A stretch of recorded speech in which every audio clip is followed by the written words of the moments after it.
Welcome back to the channel, guys. Today we're going to be breaking down and analyzing a couple of different properties using my favorite software and today's video sponsor, Lendlord, where we're going to be analyzing different types of properties. And what I really want to do today is first of all show you how we're finding these opportunities, but also a bit of a comparison metric and how a property off the cuff can look very similar to another opportunity. But when you actually take account of the holistic approach of property investment, we're really going to understand the long-term outputs and how it changes over time. The two areas that I've decided to focus on today is an area in the northeast, which is Durham, and around a Midlands property in Birmingham. So I've already found these properties, but I'm going to show you the track of how I'm going through. So first of all, I've gone to George Street, which is in DH6, which is in Durham. And this is a very, very typical property up there. It's 90 grand.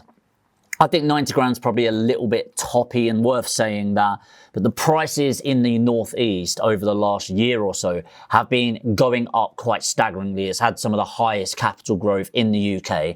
That is not going to be a long-term consistent thing. It never has been a long-term consistent thing. It's just when the property prices around the UK are so staggeringly high and the growth going crazy like it is right now, people tend to go to cheaper areas. I think normally this would be an 80 grand property, maybe 85s in today's market, but you know, why not chance it a little bit? So the first thing that I'm going to do on this is I'm always looking at the rentals in the area. So we're going to go on Rightmove prices today, but just always take it with a pinch of salt because a price online does not dictate what the property's worth. It certainly doesn't dictate what you need to pay for it. Often the prices on Rightmove, I would take them as a guide and a very rough indication of what you want to pay. So just before my last break in the business, we got a property 15,000 below what it was online for. And it was only online for 110 in the first place. The fact that it's on for 110 doesn't tell me it's worth 110. Once I did my analysis, I know it's around the 90-95 mark, and that's what we got it for. So this is a 2-bedroom property, mid-terrace, and I'll just go through the photos quickly so you can actually see. It's in what I would say is decent nick. Okay, so nothing special about it. For this area is very typical of buy-to-let quality. Personally, I'd do a little bit of a tart-up, maybe spend a couple of grand on painting, fresh carpets, etc. So all in all, it's your boring, vanilla buy-to-let property, which I love on this channel, as you know. So what I'm going to do is we're going to highlight this bit down here, George Street, Sherburn Village in Durham, DH6. And the way that I like finding postcodes is with the Royal Mail postcode finder. You can just Google that, type it in here, and you can see there DH6 1DJ. So that's really going to help with actually analyzing the property properly to find out with sold prices, etc. But what I'm going to do is open it up here and get a rental guide. When you're looking at the rentals, always remember to turn on the filter, include let agreed, and then increase the mileage. If you're doing 0, you'll quickly see there's nothing there. With this particular property, you can see there's actually 2 on the street, which is a good indication. But normally you're going half a mile-ish, quarter of a mile, and going up to find those, which you'll see on the other property we're looking at is more promising. On this one, you can see very easily it's £450 a month. It is not the deal of the century, nor is it bad actually for a return on capital employed perspective, and I look to negotiate that price down to maximize the returns. But let's look at property number 2 and then jump over to Lendlord. And I suggest open up Lendlord as you're going through this so you can analyze as we're going through. So very different property here, very different family that you're going to attract, and very different price points. So this is in Dunslade Road in Birmingham, in Erdington, B23. So £200,000 property. And you might be thinking, that's a lot of money. Yes, it is, but let's look at the pictures. It's pretty nice, isn't it? Like, this is more of a middle class area. You can see it's semi-detached property. It's got a garage. It's nicely decorated. It's good. And again, when we're saying the boring vanilla buy-to-lets, this is just a notch above, isn't it? It's really nicely done.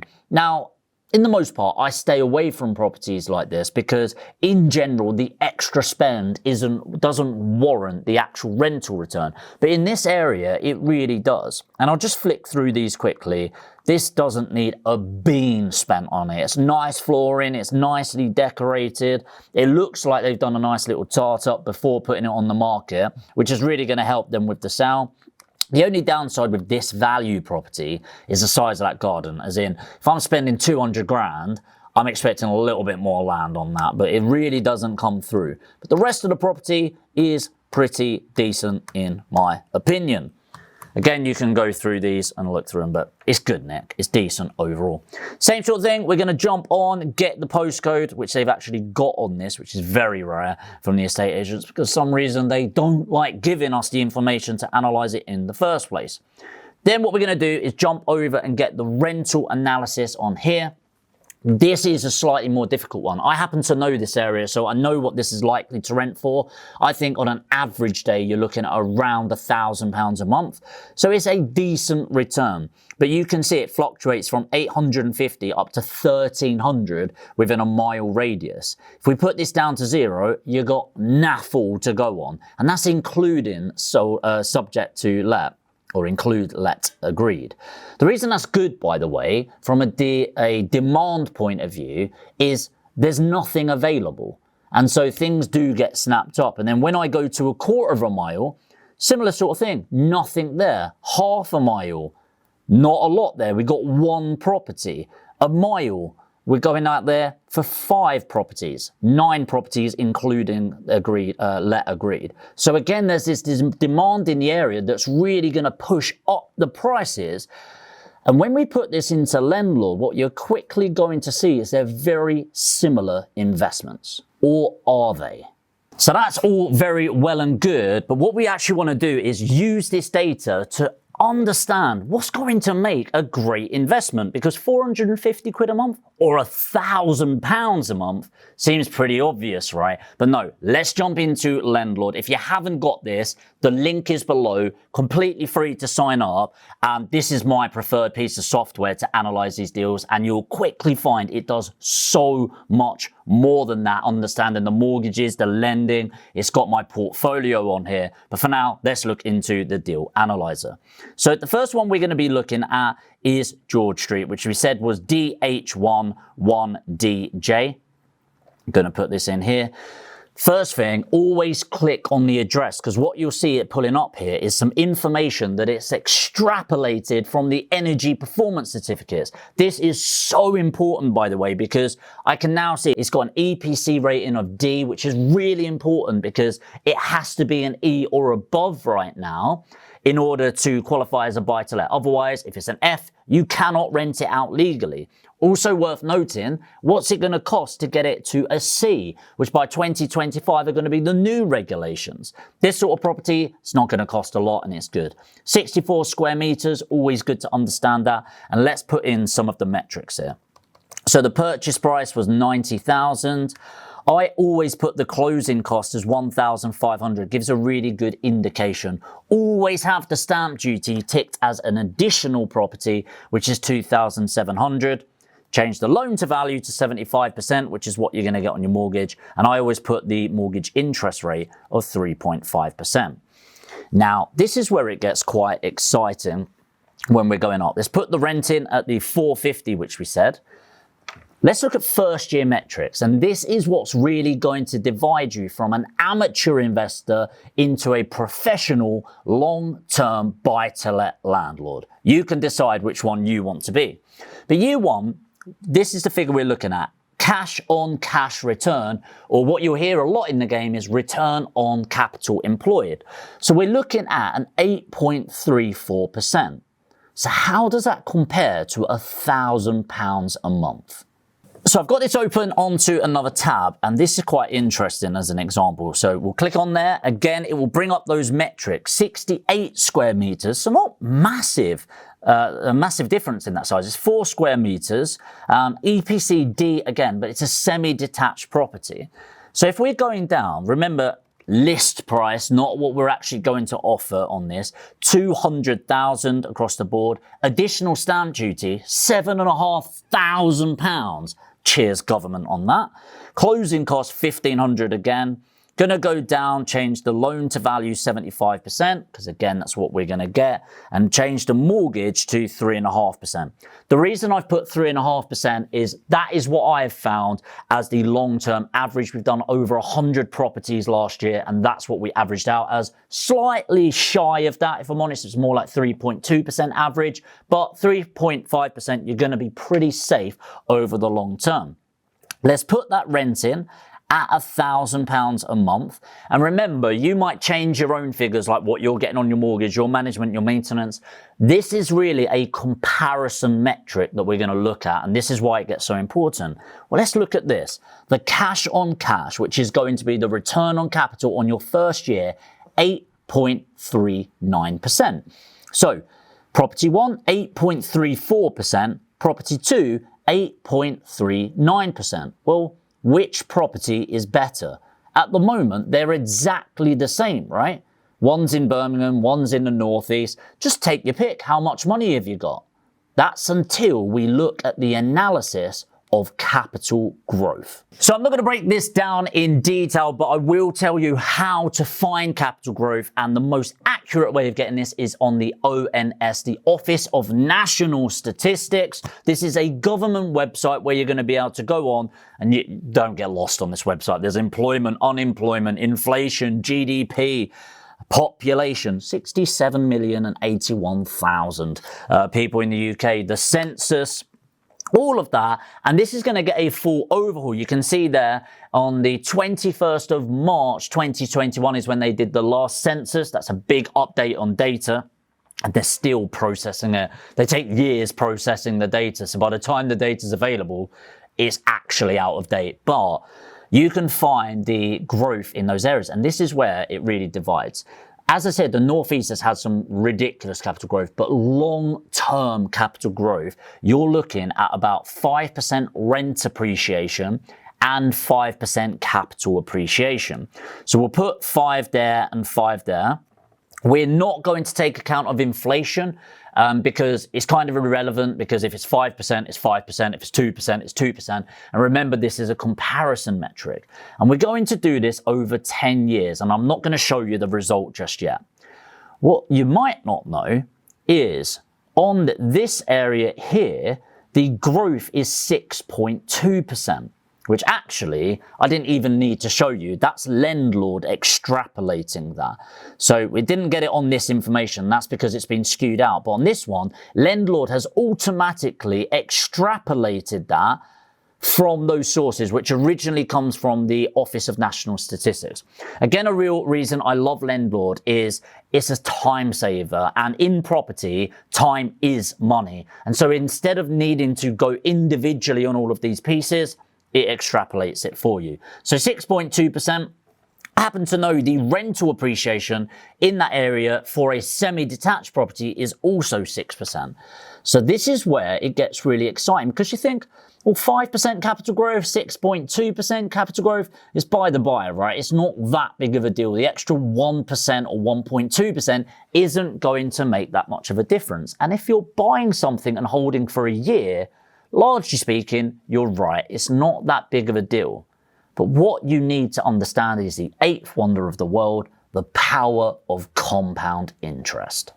So how does that look? Let me show you the results. Let's go to the first property, and this is where we're coming over. And in my opinion, my favorite part of this calculator is the long-term metrics. People buy property based on the 1 year, and it's so friggin' stupid. No offense if that's you. In fact, definitely be offended. You're an idiot if you do that. Because property isn't a short-term game unless you're trading a property or flipping a property. But I'm all about the boring, vanilla, buy-to-let properties, long-term property investments. So if you're not taking account capital growth, what the hell are you doing? This is why I say to people, you don't wait to buy property, you buy property and wait. Because it doesn't really matter what happens on a year-to-year basis. It's the consistent long-term capital growth and rental appreciation. These are the figures. Now, I'm going to ignore these four right now, but I've done another video on IRR, the internal rate of return, and I'm going to do more on that. They're a little bit more advanced, these figures, but they are so bloody important to your holding metrics. But this is the one we're looking at, long-term ROI, or long-term return on investment. So for the boring vanilla buy-to-let in the Northeast, it's getting 8.34% cash on cash or return on capital employed over a 10-year period, factoring in 5% capital growth and 5% rental appreciation. So what we've got here is the long-term ROI, return on investment, of 328%. Now, the reason that's so high, because you might go, hold on, how does that make sense? You've got cash on cash of 8.34% over a 10-year period. Surely it's 84%, maybe even 100%. Even if you said 5% capital growth over 10 years, well, if that's 5% over 10, that's 50%. And then on top of the 84%, 120 or 130%, right? Compounding. The compound effect is exponential growth, not linear growth. And what that means on a graph is it bends like that and grows exponentially. 328%. So you should be asking yourself, well, what does 1% difference really make that difference on? Let me show you. The same property getting around the same cash on cash return at 8.39%, just from having that extra 1.2% capital growth, gets you a 408%. 408% compared to the 328. By making that decision with a slightly better long-term capital growth impacts your long-term returns over a 10-year period of over 70%. In fact, it's 80% over that long term. And it gets better and better. If I just show you this 20-year return right now, the original one, 955%, which is good, right? It's amazing.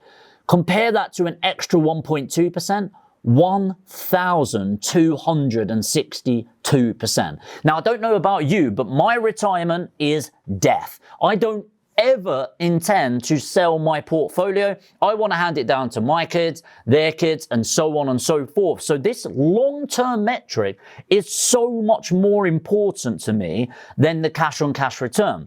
So much so that genuinely, I've had properties come to me that are a 12, 13% return on capital employed, cash on cash return, that I have turned down over a good property in Leeds that gets me a 7% cash on cash return, because I know that the long-term capital growth in Leeds is so much stronger than some of these other areas and properties that have come in.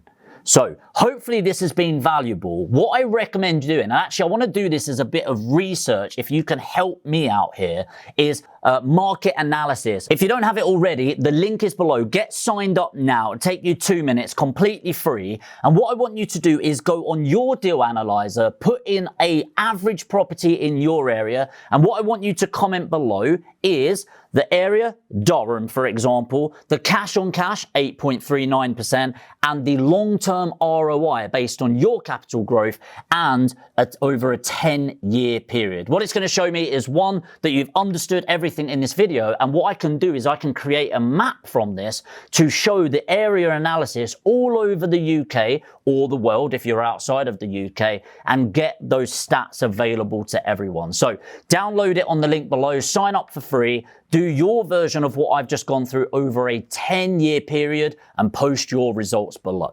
That's it for today's video. If you did get value from this, please make sure to leave your comment below and hit the like button. It really does help with the YouTube algorithm. And if you're new to the channel and you want to learn more about the basics of property investing, make sure to hit subscribe and the notification bell, and I'll see you in the next video.